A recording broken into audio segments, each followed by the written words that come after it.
Magandang gabi. Ako nga po pala si Marches Canelio from Grade 9 St. Francis of Assisi. At narito po ang aking performance task sa Aralin Panlipunan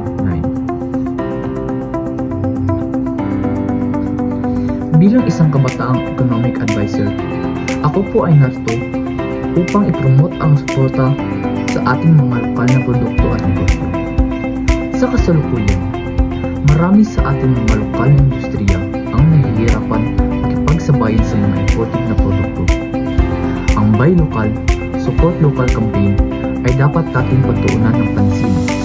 Sa pamamagitan ng pagtangkilik sa ating mga lokal na produkto, mas mapapalakas natin ang ating ekonomiya at magbibigyan ng oportunidad ang ating kababayan na magkaroon ng trabaho. Kaya tayo magtulungan na suportahan ang ating mga lokal na negosyo at produkto. Bumili tayo sa lokal, magtrabaho tayo sa lokal, at ipromote natin ang ating mga lokal na produkto. Sa ganitong paraan, mas mapapalakas natin ang ating ekonomiya at mabibigyan ng oportunidad ang ating mga kababayan na umunlad. Maraming salamat po at sana mayroon kayong natutunan.